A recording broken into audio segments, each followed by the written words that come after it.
नमस्कार साथियों। पांचवा दिन नवरात्र।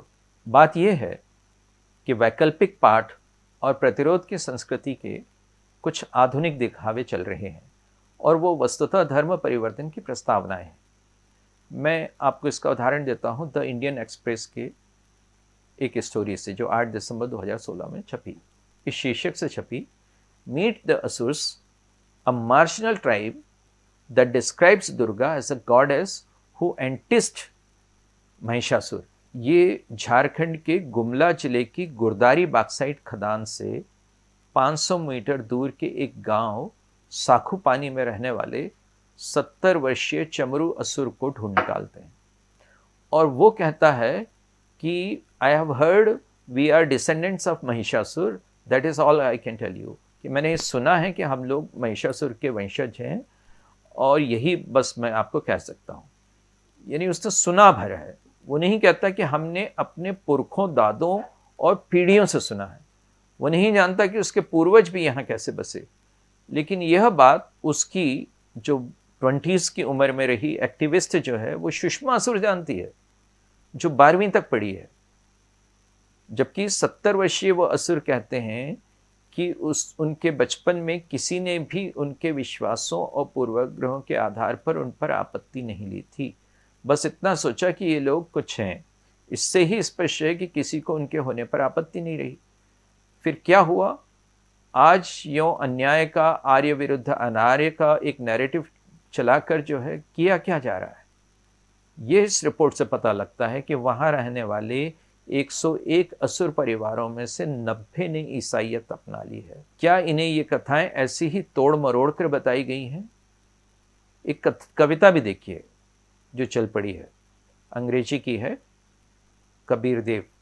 वो कहते हैं, a sleek counter between two idols, one gets killed, the other stands tall above all.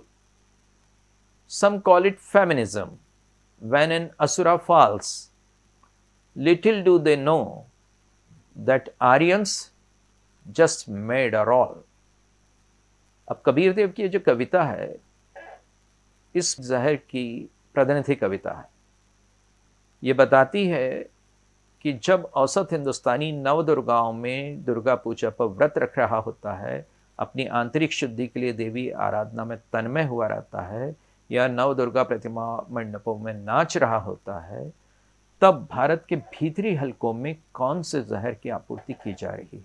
जिन दुर्गा को रॉलेट कमेटी ने अंग्रेजी शासन के प्रति मोह भंग, डिसअफेक्शन फैलाने का माध्यम माना था, जैसे उन्हीं दुर्गा का एक विपरीत नैरेटिव तय कर भारत की स्वतंत्रता की क्षतिपूर्ति की जा रही है। इससे स्पष्ट है कि भारत की माओ बेल्ट ही मिशन बेल्ट क्यों है। कैसे इन दोनों का शांतिपूर्ण सहअस्तित्व भारत की जड़ों पर आघात कर रहा है। वे हर भारतीय महाकाव्य की हर पवित्र कथा का अर्थ ये बता रहे हैं कि कैसे उनमें सच्चे भारतीयों या ट्रू इंडियंस को मार डाला गया। क्या राम ने रामायण में ट्रू इंडियन को मारा था? क्या किष्किंधा के वानर ट्रू इंडियन नहीं थे? और लंका का बलात्कारी और अत्याचारी हुक्मरान ट्रू इंडियन था? और अयोध्या का राजकुमार राम माइग्रेंट हो गया? राम का पूरा वंशवृक्ष इसी भारत का है। इक्ष्वाकु क्या कॉकेशियस से आए थे? वे अयोध्या के राजा थे। क्या हरिश्चंद्र उत्तरी ध्रुव से आए थे? क्या भगीरथ राइन नदी को खींच कर लाए थे? क्या रघु का होमलैंड यूरोप था? इस बिंदु पर आकर लगता है कि क्यों हमारे शास्त्रों में वंशावलियों पर इतना स्थान खर्च किया गया। पहले मैंने व्यर्थ का श्रम मानता था, लेकिन अब लगता है कि उन त्रिकालज्ञ महाकाव्यकारों को मालूम था कि एक दिन इस देश में राम और कृष्ण को भी बाहरी बताने की जहरीली फसल उगाई जाएगी और इसी देश के कुछ अकादमिक परिसर इस फसल को रासायनिक उर्वरकों की आपूर्ति कर रहे होंगे। सबसे बड़ी शैतानी तो महिषासुर को मात्र काले होने के आधार पर स्थानीय आदिवासी बताने की है। यदि ऐसा है तो काली क्यों स्थानीय आदिवासी समुदाय की नहीं हुई? क्या महिषासुर के महिलाओं के प्रति जीवन मूल्य किसी भी आदिवासी समाज में स्त्रियों के प्रति जीवन मूल्यों से मिलते हैं?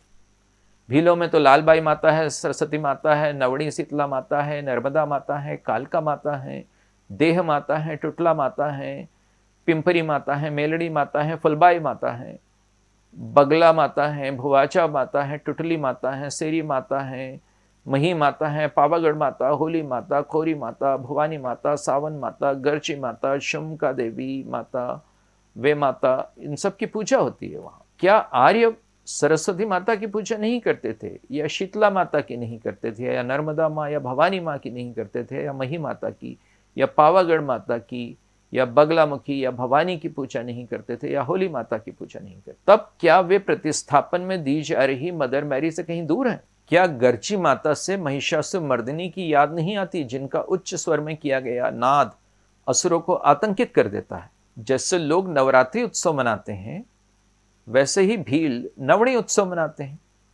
वनवासी पावागढ़ की मां को कैसे बुलाते हैं, यह दिल्ली में विश्वविद्यालय के परिसरों में रहकर पता नहीं लगेगा। गोंडों की पर्वतिया माई को पार्वती से और काली माई को काली मां से कैसे पृथक करेंगे? उनकी भवानी माई, उनकी मही माई, उनकी शक्ति माई, उनकी तुलसिया माई, उनकी हिंगलाजी माई, गर्जन माई को तथाकथित आर्यों की देवी मां से कैसे फर्क करेंगे? कोरकू जनजाति की अंबा माता, खप्पर वाली मां, धरती माता, देवी माता, काली मां, भवई माता, कंठी माता क्या महिषासुर के द्वारा पूजी जाती थी? ये कोरकू तो कहते हैं कि हम अपनी आंख के आंसू आपको अर्पित कर रहे हैं। मां, हमारी करुण पुकार सुन लो, कहना रहना आंचों में मेढ़ा सोनी ले वो जी। ये कहते हैं वे कि अजो में डो काली माए, आम भी अजो में डो माए, अजो में डोए खप्पर माता, आम भी अजो में डोए माए। ये काली माँ और ये खप्पर वाली माँ कौन है?